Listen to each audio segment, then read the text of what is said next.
Break के बाद दर्शकों आप सभी का बहुत बहुत स्वागत है। आप देख रहे हैं इंडिया न्यूज, आपके साथ में सृष्टि मिश्रा। बेहद खास कार्यक्रम का वक्त हो चुका है, आंकड़े हमारे फैसला आपका। और आज चलिए बात करते हैं ईरान की। ईरान की राजनीति में आ गया है बहुत बड़ा भूचाल।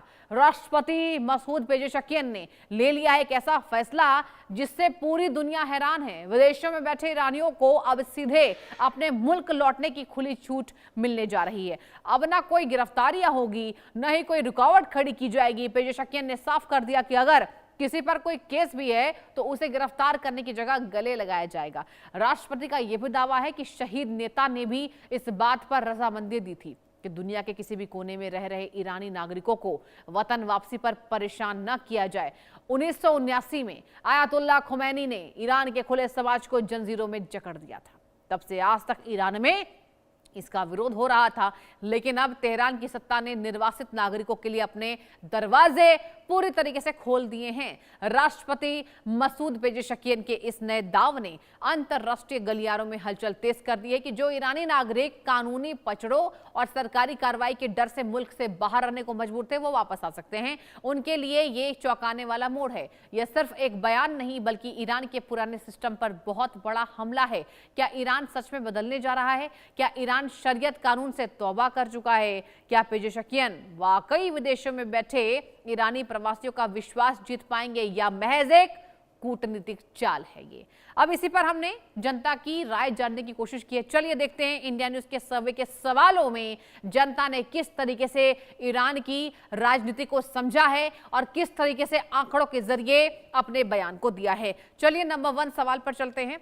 सवाल नंबर 1 हमने पूछा कि क्या यह फैसला ईरान में शरीयत नियमों और कड़े कानूनों में ढील का संकेत है? ये जो फैसला दिया है राष्ट्रपति मसूद पेजेशकियन ने। आंकड़े देखिए, 30% ईरान बदल रहा है, 15% नहीं, ये सिर्फ दिखावा है, 53% केवल राजनीतिक मजबूरी है और 2% कहा नहीं जा सकता है। अब चलिए अगले सवाल पर चलते हैं।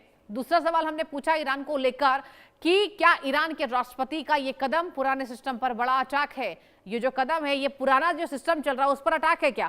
इस पर देखिए जनता क्या समझ पाई है। 32% हाँ बहुत बड़ा बदलाव, 10% नहीं सिस्टम वही रहेगा, 20% ये सिर्फ एक बयानबाजी है एंड लास्ट वन इज 38% अभी आकलन करना जल्दबाजी होगी। अगले सवाल पर चलिए मूव ऑन करते हैं। हमने एक और सवाल पूछा, निर्वासित ईरानियों को बिना गिरफ्तारी के वापस बुलाने के पीछे मकसद क्या हो सकता है? जितने भी निर्वासित ईरान के जो नागरिक है वो हैं जो बाहर रह रहे हैं, जो विदेशों में रह रहे हैं।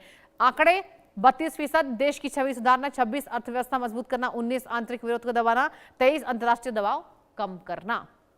ये रहे इंडिया न्यूज के सर्वे के हमने जो सवाल पूछे हैं। और एक और सवाल हमने पूछा कि क्या 1979 के बाद से ईरान में बनी कट्टरपंथी छवि को इस फैसले से बदला जा सकेगा? जो शरीयत का कानून है इस पर लागू करने की बात जो है, अब देखिए 34% लोगों ने कहा हाँ सकारात्मक संदेश जाएगा, 30% नहीं, पुरानी छवि बदलना मुश्किल है, 32 बहुत कम प्रभाव, 4% कहा नहीं जा सकता है, यानी कि वो इस मामले में कोई विचार नहीं रखते हैं। तो देखिए मसूद पेजेशकियन का यह बयान आखिर इस समय आया है जब जंग तेज है। क्या इस फैसले से ईरान और पश्चिमी देशों के बीच कड़वाहट कम होगी? ईरान के साथ जो तमाम मिडिल ईस्ट में टेंशन चल रही है वो क्या कम होगी? इस पर जवाब आता है 27% हाँ रिश्तों में सुधार होगा, 36 ये तनाव ऐसा ही रहेगा, 30 केवल आंशिक सुधार होगा और 7% कुछ कह नहीं सकते हैं। यानी कि क्या पश्चिमी देशों से ईरान की जो ठनी है, अब क्या ईरान अपने लोगों को वापस बुलाकर तमाम जो रिश्तों में सुधार कर सकता है? इसका जवाब आंकड़ों के जरिए लोगों ने दिया है जो हमने आपको स्क्रीन पर दिखाया। और देखिए बेहद खास मेहमान इस डिबेट में जुड़ चुके हैं। मेहताब उस्मानी जी मुस्लिम स्कॉलर है, बहुत स्वागत है मेहताब जी आपका इस डिबेट में इंडिया न्यूज पर। और देखिए आज का जो मुद्दा है हमारा ये सबसे महत्वपूर्ण है जंग के बीच। आप ये बताइए मेहताब जी कैसे देख रहे हैं राष्ट्रपति का ये जो फैसला है, ये जो फरमान है, इसको आप कैसे देख रहे हैं? पहले तो ये बताइए। नीतिक स्टंट है। जैसे किसी भी देश में एक प्रदेश से पलायन करने के बाद दोबारा से उस